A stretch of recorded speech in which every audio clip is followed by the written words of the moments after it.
morning, good afternoon, good night, depending on where in the world you are connecting to our UMaine and IEEE AI webinar today.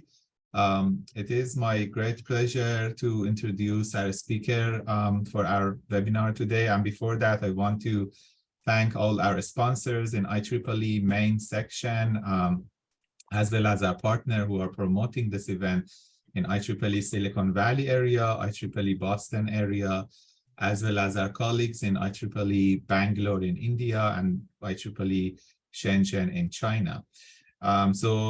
We have been running this AI webinars since the pandemic, so it's been over 2 years now, and we appreciate that everybody signing up and coming to this event. Today we have a very exciting talk about technology predictions, art, science, and fashion. That we have our distinguished technologists from HP Labs, Dr. Dejan Milojicic presenting it. So Dejan is a distinguished technologist and director at Hewlett Packard Labs in Palo Alto, California since 1998. And previously he worked in the OSF Research Institute in Cambridge, Massachusetts from 94 to 98, and Institute Mihailo Popin in Belgrade, Serbia from 1983 to 91. He received his PhD from University of Kaiserslautern in Germany and his master and bachelor's from Belgrade University in Serbia. Dejan has more than 200 papers, 2 books, and 75 patents. He's an IEEE fellow, ACM distinguished engineer, and ETA Kapanu and Usenix member. He received the IEEE Computer Society Richard Mervyn Award. And without further ado, I will turn the podium to Dejan. And just want to remind everybody, as you get your questions in your mind, you can post them in the Q&A during the talk. And after the talk is over, we will address the Q&As live. So Dejan, the podium is all yours. Take it away. Thank you very much, Dr. Abedi, and thanks everyone for joining. I have been working in the area of technology predictions for quite some time. So I will cover 3 major areas of predictions that I was engaged with.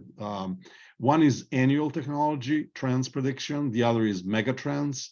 And then I'll talk a little bit about future workforce. They differ in the time span and focus. But I will also tell you a little bit about some of the side products of our work on predictions, which we never planned. They just happened to us. And we're pretty pleased about it. You will hear more as I progress. Before we go into these specific areas, let me tell you a little bit about the technology predictions in general. They were always interesting to people because they're never easy. They entail a lot of uncertainty, guessing, luck in many cases. But if you focus on technology, it is even harder because besides all these uncertainties, guessing and luck, there's also, besides technical aspect, there's also business acumen. And it's really hard to be successful in predictions because some of the technologies, no matter how advanced, sophisticated, it doesn't mean that they will be adopted. What we tried in all our attempts was to distinguish fashion from trends. And we're not the only one doing in this business. There are many others like Gartner, IDC, MIT, Forbes. We started in about 2010. So it's almost 12 years now. It was purely coincidental. I still remember we were on the East Coast somewhere in the Boston area. And the marketing director of Computer Society was interested in what is trending, and we provided a list. And then year by year, we improved on it. We became more sophisticated in what we do. We started doing scorecards at the end of the year from the year we made predictions. Most recently, we started doing megatrends. We also did large projects. These predictions that I spoke about, annual, they're usually a result of maybe a couple of weeks' work at the end of the year. But these reports, like Report 2022 or Future Workforce, Each took about 2 years. The first one from 2012 through 2014, and the Future Workforce, which was just released 2 days ago, I think, or a day ago. It took almost whole Corona pandemics season 2 years to be completed. But they, when published, all of these are a little bit different than your typical papers published in IEEE. They are usually announced through press releases and picked up with quite a bit of audience. So potential target audience is 200 million, which is much larger than what even 5 million or as many million as those who explore is serving. And we consider them new type of publications. There are other after events such as blogs, interviews, panels like this talk and many other special issues of IEEE Computer, and I'll speak about these. We just plan to continue. I spend probably most time on this slide giving you an introduction what we do, then I'll do about others. To give you some flavor, these are some of the past predictions, and I took just 4 years from the past.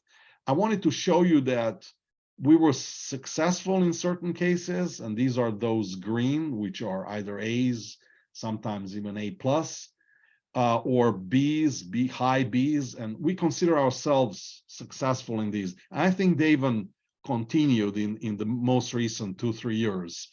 I didn't add them because I just wanted to show the point. And it's obvious, like accelerators, it's kind of obvious today that they are successful. It wasn't as obvious 5 years or 7 years ago when we've done it first time. And the same is true for augmented reality, which evolved into metaverse. But we also had a fair share of failures. If you think about non-volatile memory, I think Intel just announced discontinuing their non-volatile memory chips. So these, what I call failures or lack of success, weren't necessarily because of unsuccessful technology. In many cases, technologies were ahead of their time and they just didn't pick up. And our prediction they will pick up were incorrect. The predictions were wrong.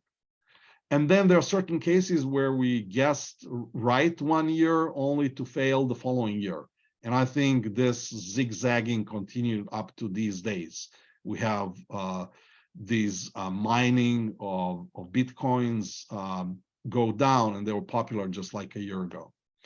When I position everything in one straight line with a lot of circles going back and forth, I think about technology trends that we do annually that can lead into the mega trends, which are much fewer than technology trends, some of which lead into Future Directions Initiative, IEEE Future Directions Committee, and then some of these, even smaller subset, lead into the roadmaps.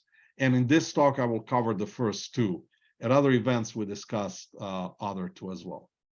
So I'll give you a little bit of flavor of technology trends, which are annual, which were made for this year. We're just about to start doing the scorecard like this weekend of these predictions. So then we can tell you our perspective, how successful we were. And this was done together with IEEE Computer Society. I'll just skip this. I already spoke to this. Here is the team. So it's not just me. There were about, I think, 16 of us or even more, close to 20. We are a growing team. We try to cover globally and also technology-wise to have people from different areas. I think one of the gaps we had was power and energy. I'll try to fix it this year. We have a little bit of process. As I said, we started very informally. Over the years, we made it much more rigorous to the extent that predictions could be rigorous. It's really two-phase. Everyone proposes, we down select, then we do another round of voting.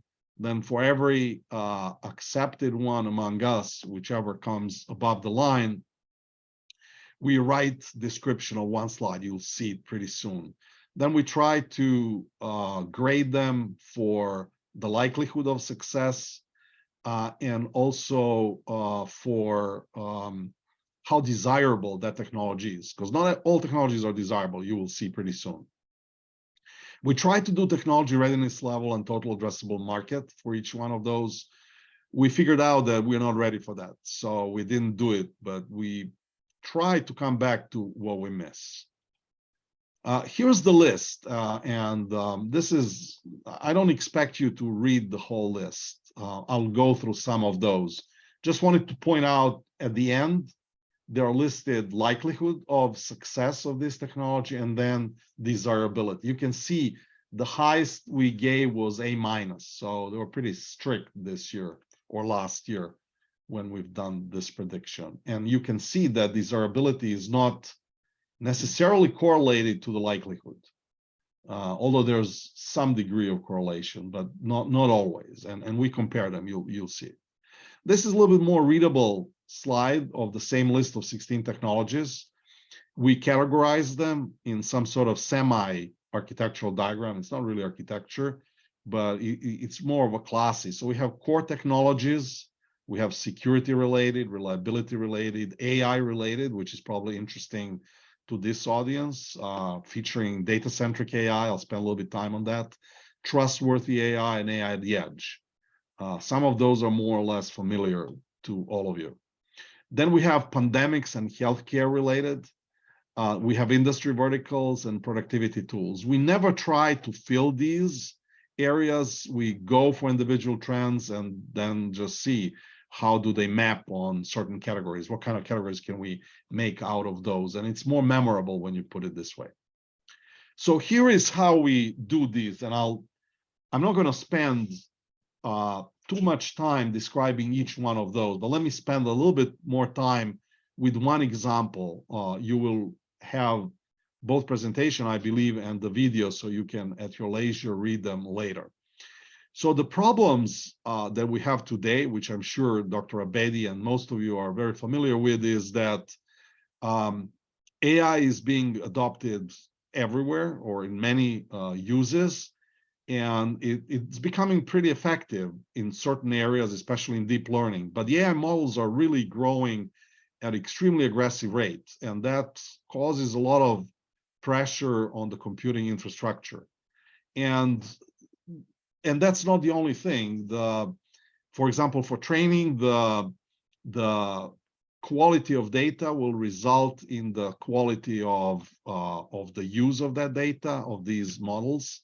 So curating that data is both time consuming and costly. So there are all kinds of issues with the large scale models, but there's a lot of opportunities, because if we can introduce the right tools, methodologies for cleaning, improving, and validating machine learning data, that will be a big win. There are self-learning metadata platforms. In general, these data-centric AI approaches are applicable to specific verticals. So if we segment them in manufacturing, health and life sciences, financial services, et cetera, we can, again, by this categorization, achieve some wins. There are opportunities with generating synthetic data. There are improved methods for data acquisition, et cetera, et cetera. So besides problems and opportunities, we can see here the impact. I think if we can achieve this data-centric AI, we can relieve the infrastructure pressure. We can democratize AI beyond the big companies who can afford to do the tagging of the data. We can achieve easy deployment of data-centric AI. We can improve performance. We can free systems from privacy and bias concerns, et cetera.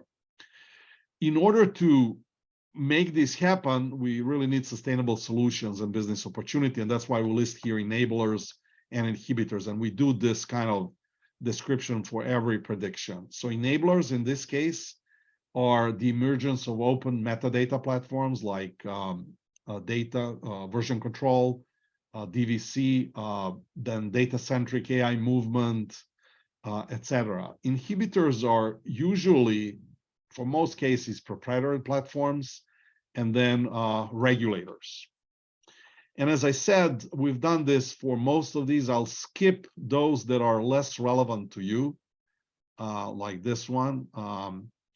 You can see both are really related to Corona and the health issues, the previous remote medicine, health safety. Then we have the third one also related to the same medical. All three are kind of clustered at the top. I'll spend a little bit more time on this one because that's the area I'm coming from, this prediction that I made. that there will be convergence of high-performance computing, AI, and data analytics. I would say that this is already happening in a big way. I was trying to be even more specific, making claims that these applications will be delivered as a service on heterogeneous hardware, and that serverless or function as a service will achieve some uptake. And I'm thinking that a lot of these are happening. Obviously, adoption is in the eyes of beholders, so I'm not going to spend too much time on this. AI at the edge has been there for a while. Our team thought that it's still important, so we listed it. Then there are applications of additive manufacturing. We keep on mentioning this, 3D printing, in this case related to healthcare. Then we have safety, reliability, resilience for intelligent autonomous systems. Again, AI plays a big role in autonomous systems. Digital twins, Dr. Abedi, you mentioned you just attended a conference. An industrial metaverse as a special case of metaverse we think will be successful. Now, you might have seen that Meta or Facebook has had some problems, but it doesn't take away from the promise of metaverse, at least in my mind. Trustworthy AI, extremely important, related to the issues such as explainability, reproducibility, robustness, fairness, etc. And in most of these cases, you will see there are similar inhibitors and similar enablers. Not always the same, but a lot of similarity there. Disinformation detection and correction. With the wars, you can see, I mean, it's really hard to believe any side, what they're saying, how many, enemies have been killed. If you believe that, half population would probably be gone by now. So finding the ways how to detect misinformation, how to correct it will be extremely important. Commoditization of space technology, like satellites, travel into space, is becoming not any more surprising, especially democratization of space technology. Low-code, no-code programming techniques for citizens programming, as they say, very much needed. Non-fungible tokens, kind of controversial. We'll talk about it a little bit later. Next generation remote presence with metaverse. We already had one incarnation of this one. And confidential computing. Again, very important one. With the increasing adoption of cloud, it's becoming a really important topic. Being engineers and scientists, we wanted to compare them. So we put this diagram where we, on y-axis, put prediction likelihood, on x-axis desirability, and we ranked them from A to F. We reached all the way to CD as the lowest one. I circled the outliers. You can see that non-fungible tokens were not the worst in terms of prediction, but they were, in the opinion of the people who did predictions, the least desirable. On the other extreme is confidential computing, which everyone felt is extremely desirable, if not the most, but very close to the most one, but the least likely to happen because of all technology and governance issues. Metaverse is not that far away there, but it's more correlated in terms of likelihood to desirability. The one that everyone felt is most desirable and almost as likely to happen is remote medicine. And data-centric AI is not far behind, although due to all government issues, it's a little bit less desirable, I would say. And then we've done the other diagram where you can see how much some of us disagreed, and non-fungible tokens have obviously been the most controversial, with some people going like almost 1.5 grades up and down from the average. At the end of every year, we try to evaluate honestly as much as we can and without unbiased to the extent it's possible. And we again compared the technologies in terms of success in prediction, our confidence in prediction we made, which is kind of meta evaluation. And then relatively to each other, we can't estimate total accessible market. It's really total addressable market because it's really hard to do that. But we were able to compare them relatively to each other. And that's proportional to the size of the bubble. And then the color is, in a way, maturity of technology.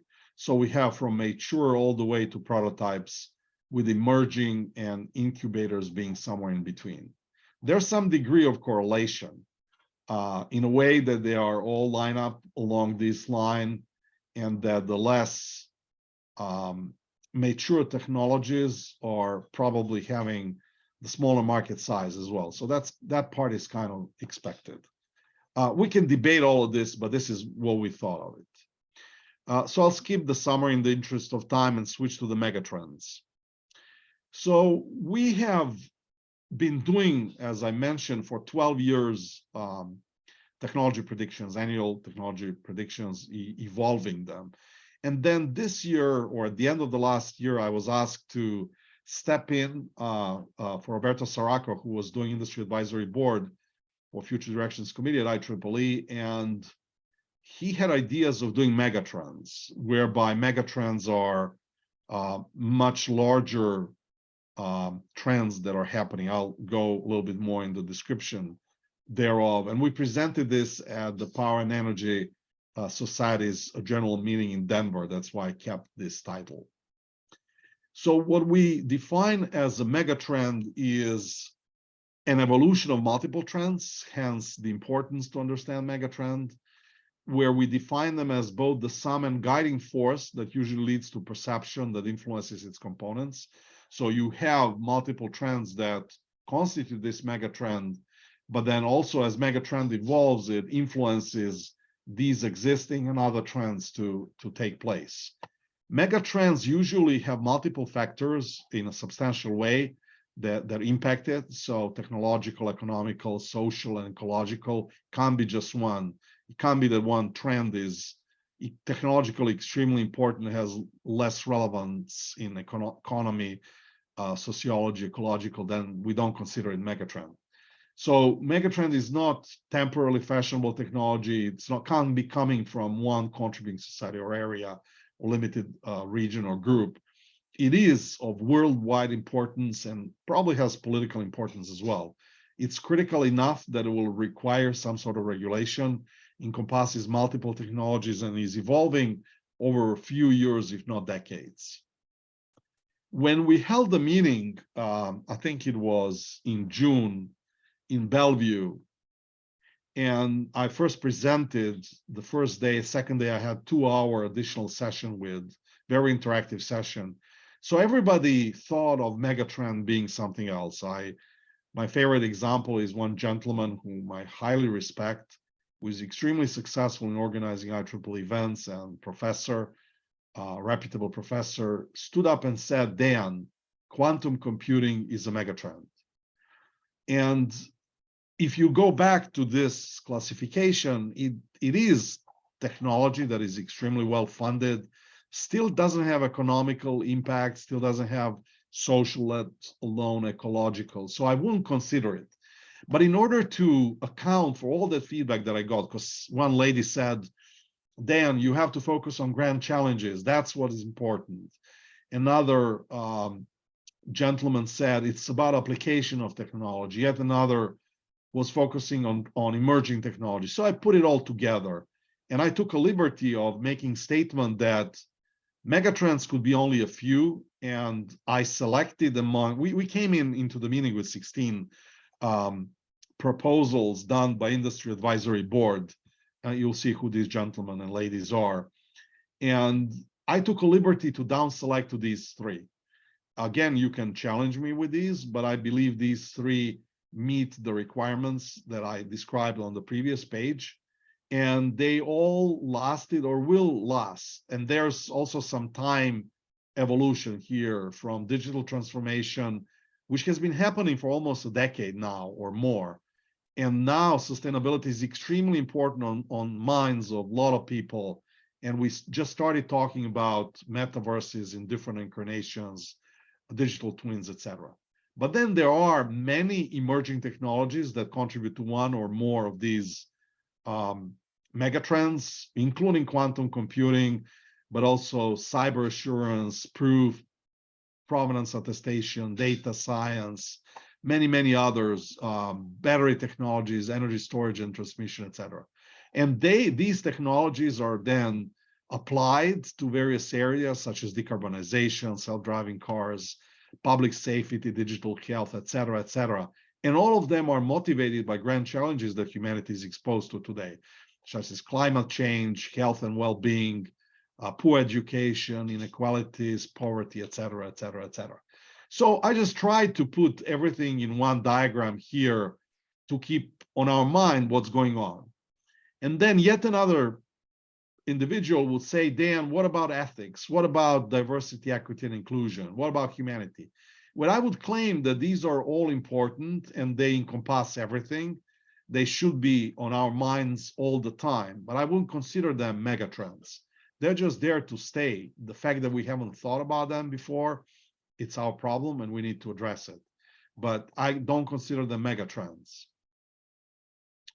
We've done similar description of these megatrends, and you can see we describe problems, demands, opportunities. Two things that we've added compared to individual trends is time frame and key drivers, because key drivers are different for different megatrends. So, for example, for digital transformation, economic was probably the most important, and thereafter only societal push, balancing effectiveness and sustainability. If you look at sustainability itself, reduction in carbon emissions to combat climate change is motivational, but there's also economic issues that people care about, understanding how can they best reduce unwanted energy supplies, diversify them, have clean and more affordable, which really results in all this economic aspects. And then trends for this one is decarbonization, new distributed energy resources, batteries, new energy transmission, storage, etc.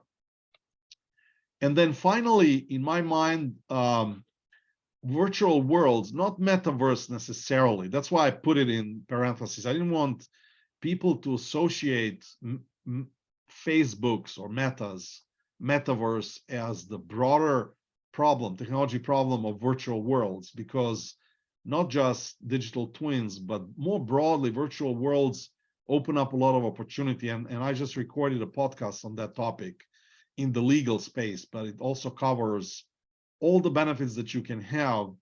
I'll just tell you a few benefits. So I've been recording these podcasts for a while, and you can do them also in Zoom or in other, using other tools, WebEx, Skype, Teams, etc. But if you can build virtual worlds, you can have other artifacts show up, and you can go and meet people around the world. During 1 hour, we actually visited 4 sites, 4 different rooms in one virtual or multiple virtual worlds, and we were able to, draw on the board, handshake, shake hands, do high fives, but also look at different devices, go to different places, and do all kinds of things that normally you wouldn't be able to do with Zoom without potentially any applications. I'm sure they'll catch up there as well. Needless to say, trends, application grand challenges, they are very similar to the previous one because you avoid travel. It helps you're improving collaboration, etc. Impact and time frame is probably from now to 5 years out. If I think about trends, not mega trends, they usually, not always, but usually follow the famous Gartner curve, where there's uptake, there's the peak of this hype, and then there's so-called trough or disillusionment, and only then the industry picks it up and achieves the real success. Corona made us speed up certain things, especially with AI, distributed offices, telepresence, and slow down others like smart buildings, smart cities. The whole building business slowed down, education, training, extreme data centers, they all slowed down. On contrary to trends, mega trends follow S curves, not Gartner hype curves. You can see they started even before 2000, the digital transformation, and then started feeding into sustainability, which we believe pretty soon, if not already now, started feeding into these virtual worlds or virtualize everything. Like in previous cases, there's a lot of dependencies and interaction between all three. And then there's IEEE initiatives. I would just point out to those. And our megatrends map on a lot of these initiatives, just proving that was a good choice, that we don't depend just on one technology, one factor, or one initiative. And here's the list of people who are on IAB, who were there for a few years, and new members that I added since this year, trying to cover both academia, but primarily industry and government as well. So we have people from NIST, from Peraton Labs, a lady from Lockheed Martin, etc. And then I tried to complement them with some IEEE members, because they were usually participating and contributing quite a bit during our IEEE board meetings. I have the last area to present, that's future workforce. As I mentioned, I believe it was yesterday, no, it was Tuesday when the report was released. We worked 2 years on this one. And the scope is, at the end, we have over 300 slides. We actually released only about 60 and something. Executive summary, a report is over 50 slides. There are some extra materials. We are not planning to release regional reports, which were a result of 10 panels we held around the world, nor unstructured feedback from survey from we got about 1,500 out of 15,000 surveyed individuals. So our analysis of the future of the workforce stem from our observation that the world is changing. You won't be surprised with that, nor that the fact that technology is evolving. What we felt is really important for this whole story is that stakeholders can help. And stakeholders are not surprising. It's industry, governments, academia, and professional organizations like IEEE. So we try to understand factors, understand technologies, and make recommendations. In the extra materials, there's a lengthy description of factors and technologies. And in report, there's a summary thereof. An executive summary has very high level, which I'll present now. So here's the high level summary of how we think the world is changing in the light of economical, ecological, technological, and social factors. I'll just read you a few top ones. You can read the rest. So global just-in-time supply chains are switching to regional, homebound, deglobalization, and having plan B. It became very obvious during Corona, where supply chains were completely broken, or even now with wars, where due to ban on allowing ships to carry food from Ukraine harbors, the whole world is effectively influenced. So we do need, everyone needs plan B. In terms of social, some of the interesting insights were that white and blue collars are leading towards new colors. So we don't have any more segregation in white and blue collars. There's many more colors that our economy should be aware of. In terms of ecological, cities, hubs, and spoke model turn into supporting geo-depressed regions. It's extremely important insight in my mind. And then technological, automated lead into autonomous, and then you can read the rest. If we think about technologies, we classify them in automation, security, applications, UI, and infrastructure, and you can see some of these. Again, I'm not going to read all of these in the interest of time. Here is the high-level summary. Usually it's about 10 pages of PowerPoint for each one of the regions. We intuitively, well, actually, we opportunistically started from Singapore, but then intuitively followed the curve or developing regions. First going to China, then going to, after Singapore, going to India, then going to China, then after that, going to Sub-Saharan Africa, which we felt is the new influencer in terms of the future workforce, then going to Latin America, then circling through Canada and US as most developed regions. So again, going from evolving towards more developed regions. And it's extremely interesting how much insights could be similar across the regions, and then what are the others that are very specific to individual regions. Again, I'll let you read those. I'm not going to read it. It's quite a bit of text, but I think it's worth reading. And please let me know what you agree, what you disagree with. We're always interested in getting feedback. So the next one are insights from unstructured surveys, unstructured feedback from surveys. So there are 5 unstructured feedback. We also had structured ones, but unstructured were about what are other workforce trends, what are the technological trends, how can your area assist here, meaning IEEE, how can IEEE assist, and additional comments. Very interesting things. We only cleaned up for some inappropriate language and some other issues, but we largely retain most. We're not sharing those. So you can see here what are author insights classified into technology related, economy related, society related, and ecology related. These are our opinion after 2 years of working on it. And then the most important aspect here are really recommendations. Again, I'll let you read all of those. I'll just read the first one.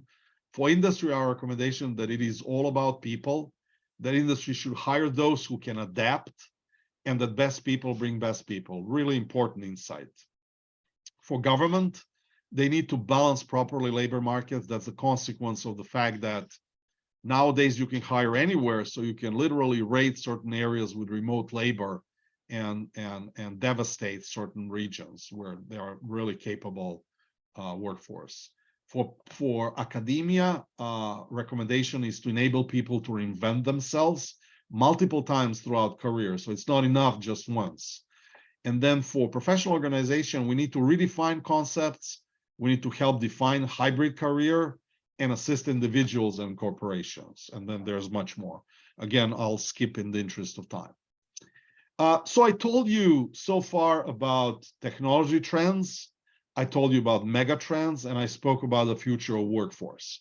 I'd like to tell you a little bit about some of the impact, some of the surprising impact that came as a result of our, I guess, 12 years of activities in this area. We've been for the 4th year organizing special issues of IEEE Computer on technology trends. This came as a recommendation from IEEE Computer Society Board of Governance. They said, why don't we organize a special issue on technology predictions, having seen interest raised for our annual technology predictions. And that's how we organized the first one. EICO IEEE Computer liked it, gained a lot of attraction, a lot of downloads, etc. This is the 3rd one. You can see high quality articles coming out of it. There's the Google paper from well-known Professor David Patterson, very well-known in computer architecture, and the whole Google team talking about carbon footprint of machine learning training, which will plateau then shrink in their opinion, contrary to the belief of a lot of people that there's a lot of power consumption. Extremely interesting article. The next one, again, very brave prediction that there will be convergence of hyperscale data centers and high-performance computing networks. So far, high-performance computing networks were exclusive for high-performance applications. And now with this convergence that we spoke about earlier, convergence of HPC AI and data analytics, it's not inconclusive that these interconnects will follow the pattern. And then you can see the others, which are more into the space broadband and then human-centered and humanity-centered. So the whole special issue we titled Predicting Technologies That Advance Humanity. You can see resemblance to the tagline of IEEE, advancing technologies for the benefit of humanity. And that's not entirely coincidental. So we just have out recently the call for papers for the 4th one. The submission is due on January 1st of the new year. So this is a little bit of shameless plug-in. If you're interested, please consider submitting papers. Philip Plant and I are always interested. Even if we don't find it appropriate, it might be appropriate for some other journal. We've done similar thing, completely unrelated to IEEE Computer. Many years ago, naively, I proposed at the IEEE Internet Computing Magazine editorial board that we could do HPC, future of HPC special issues. And when you think about 3 years out, you never think it will happen, but it did happen, and then I had to do it. So together with Rosa Badia, Ian Foster, we've done it. We're almost done with this one. Have really high quality papers, looking forward to issuing that one. We also started, I was asked again, it wasn't my idea, to do quarterly column in IEEE Computer title predictions. The first article was the next wave in cloud systems architecture, authored by Amin Vahdat, who is, I think, VP of infrastructure networking at Google. Extremely interesting predictions. It was kind of virtual roundtable between Amin and I. I was asking him questions. He was answering. And so the first year, it was done in the form of virtual roundtables. Subsequently, in this second year, we started doing it more aligned with megatrends. So in October, a month ago, we just published the metaverse paper, and we just submitted now the sustainability paper, and we'll start working on digital transformation. For that first one, we got the award. Even though it appeared only in October, so almost 3/4 out, it was extremely gaining interest. We got the most downloads of all other columns in IEEE Computer for only 1/4. We received these 1,600 downloads, and we got this award. And then the last two, I'm getting close to the end. I sped up a little bit. I've been doing within Santa Clara Valley section that is working closely with Ali Abedi to advertise mutually our webinars like this one. And I've been doing this since Corona for 2 years almost now, but people having seen other predictions turned into themselves doing predictions. So this one, for example, is called Computer Communications in 50 Years by David Tenenhaus, extremely well-known technologist. I think today he is venture capitalist or working with VCs. Extremely interesting. You can go and see the recording. Another one is on taming memory, addressing really important problems in technology related to memories, non-volatile memory or DRAMs, etc.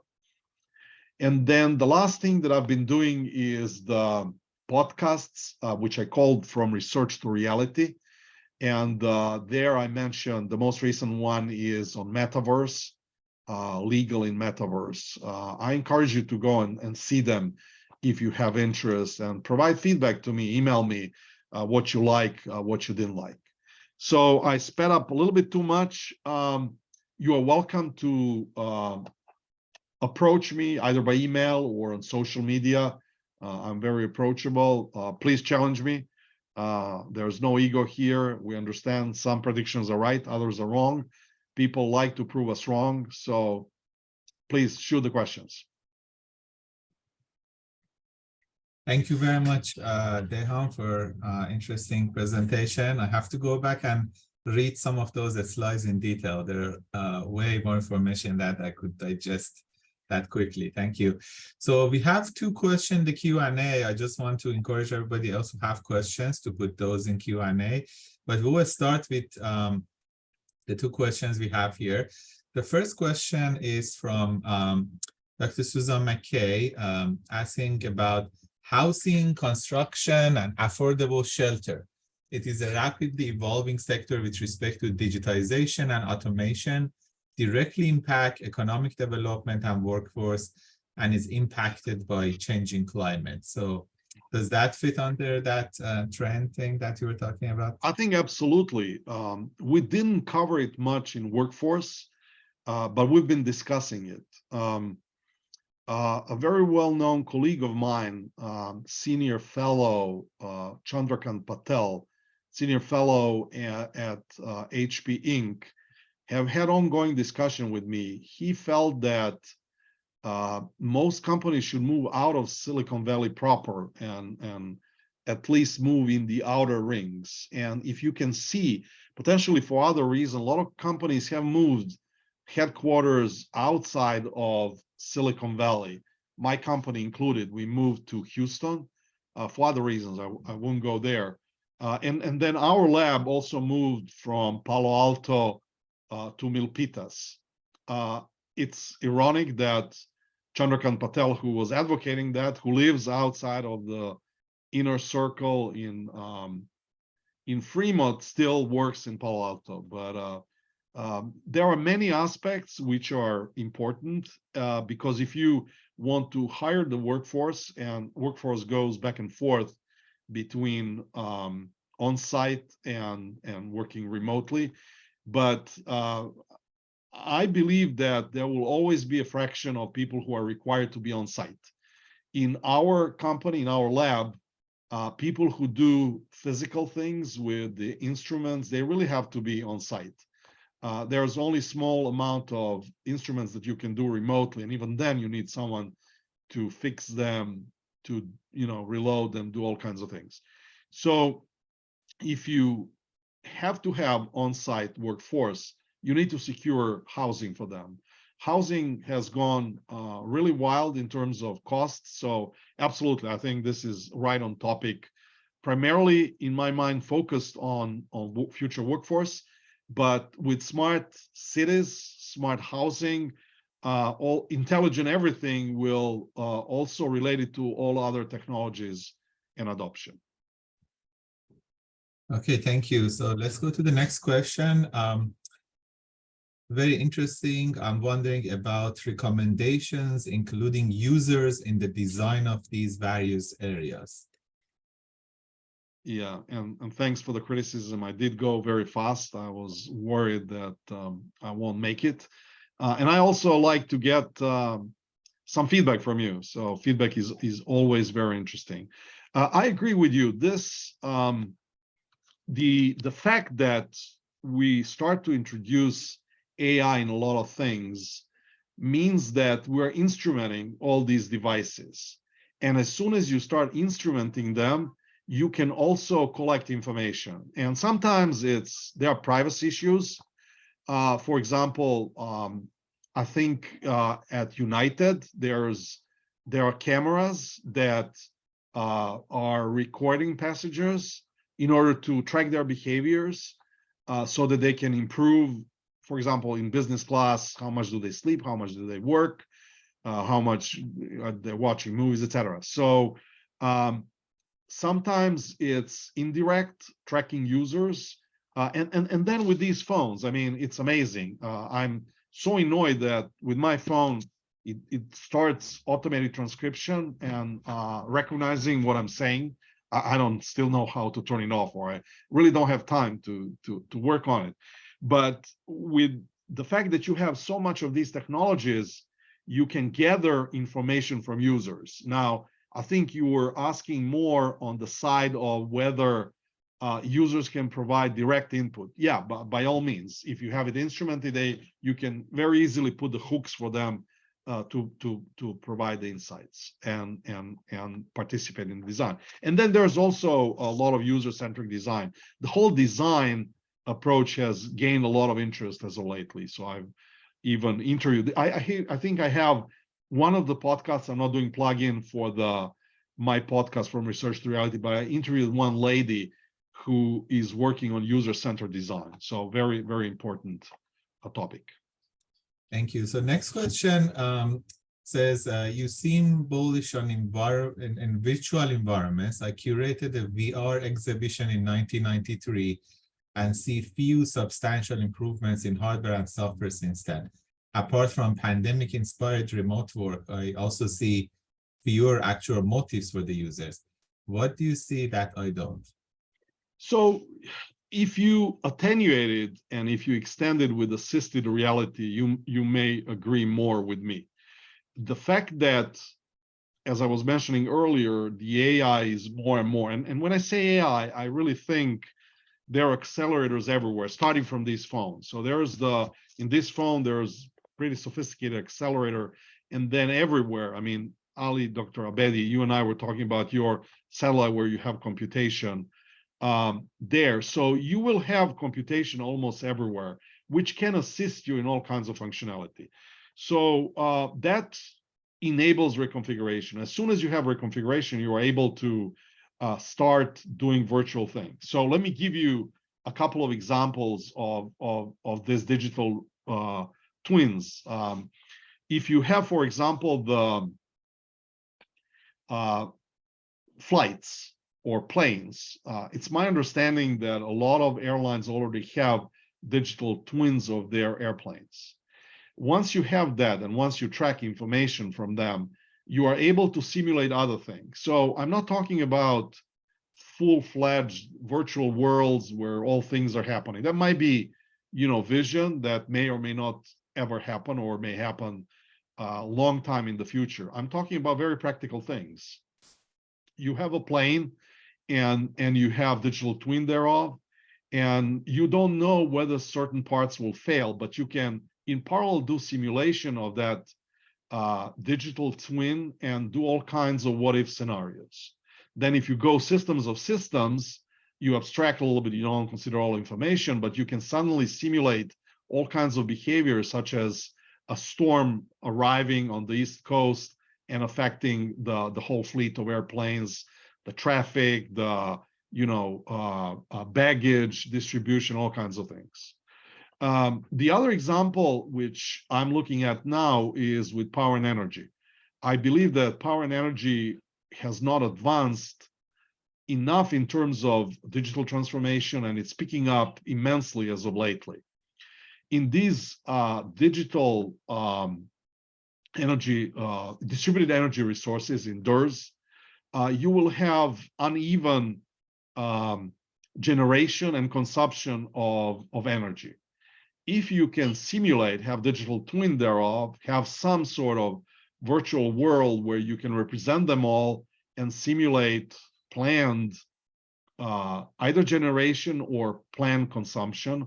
Planned generation, for example, by taking meteorological predictions of the weather, then you can do the long-term planning, what and how to do, and make guidance to the users, for example, to reduce or to increase consumption because they won't be able to feed their overflow energy elsewhere. So I think there are extremely practical adoption and applications in industry, more so than metaverse by Meta, which wasn't as successful this year, which I wouldn't equate with everything else.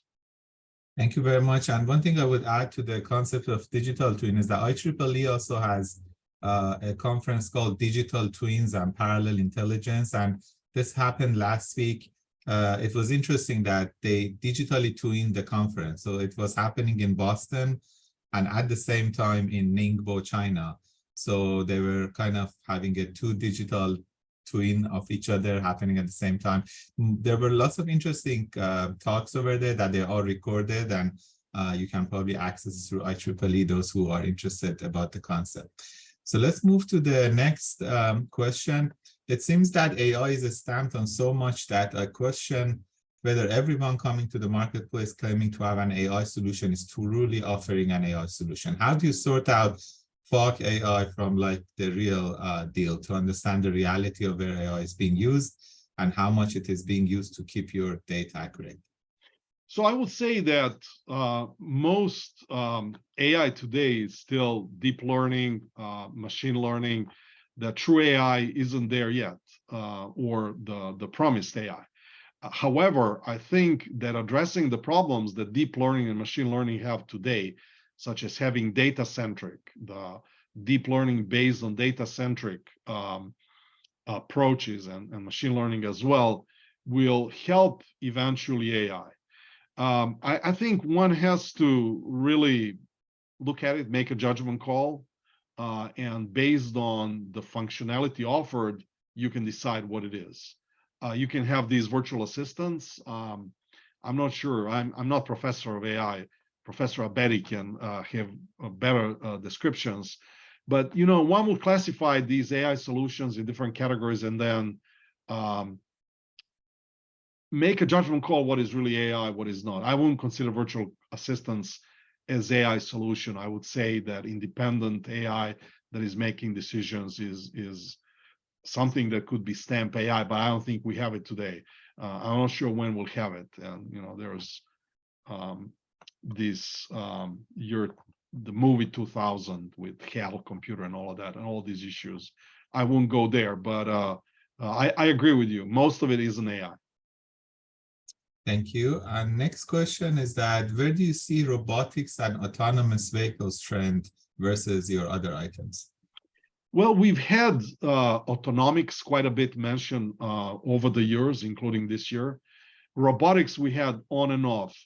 In my mind, both are going to be extremely important in very well-defined areas where, for example, autonomic vehicles are already used today at the airports for these trams where they go, you don't have any more drivers there. And they will increasingly more so move to other places where, so they are used for trams at the airports. They will slowly start adding them to electric vehicles that go with the wheels, not just the trams. But again, in very well predefined areas. In general, I think it was a few years ago, pre-pandemic, one of the last international conferences rebooting computing, we had so-called wacky ideas, wild and crazy ideas. And the chair asked by raising hands, when do they think autonomous vehicle can drive for 50 miles from point A to point B? And I said it's going to be way beyond 20 years. And I still believe that. It's been 5 years since then. I don't see any movement. And it's not necessarily that the technology is issue there. Once the technology comes with the solutions, and it might be 10, 15, 20 years, you'll still have issues with regulatory compliance. They usually take much, much longer time to enable general use. I would say robotics, again, naively, I'm not robotics professor, so take with a lot of grain of salt. My background is system software and systems in general. I think robotics could be assumed similar, but more functionally enabled than autonomous vehicles, where they have all kinds of other issues, such as degrees of movement. But you've seen some of the robots that are already being used in very constrained applications, such as military, where they can carry. I mean, 5 years ago when I visited Israel, I saw different sizes robots that are used in military, and each one of them found commercial use. So I can see a lot of advances in constrained environments and applications. And our last question before we run out of time is that as technology advances, it seems that personal privacy and in the view of some personal autonomy may be eroding. Do you consider this a trend? If so, is there a counteracting trend in your view? I think that is correct. I agree with this comment / question as well. I mentioned one example of United Seats where, I've seen some colleagues of mine or even co-passengers who put something on there to cover the camera. A lot of people do it on their laptops. They don't even like the corporate laptops. They think they could be recorded. So on one hand, I think that with increased advancements of technology, increased advancement of automation, of introduction of AI, whether you define it as AI or AI solution, deep learning, machine learning, there's increased opportunity to override privacy. However, any technology has two blades, two sides of a blade. From Luddites movement, when they were afraid of machines replacing human, technology is just there to help. It's how you use it. You can use it in a wrong way and then harm in many ways, including your privacy, or you can use it to enable guarantees, privacy guarantees. So we need really regulatory compliance and understanding how to apply a privacy preserving technology. Thank you very much again. I would like to thank our speaker, Dr. Dejan Milojicic again, and also our sponsors for this event, IEEE Main Section and Main Communication Society chapter, as well as the partners all over the world in Silicon Valley, Boston, China, and India. And these videos will be recorded and posted later on. And please check out our UMaine AI webinar for future webinars. Thanks very much again, everybody, for attending. My name is Ali Abedi, and I will be happy to answer any question you have regarding these webinars or connect you to our speakers in future. Thanks again, and have a great day, everyone. Thanks, Dr. Abedi. Thanks, everyone. Bye.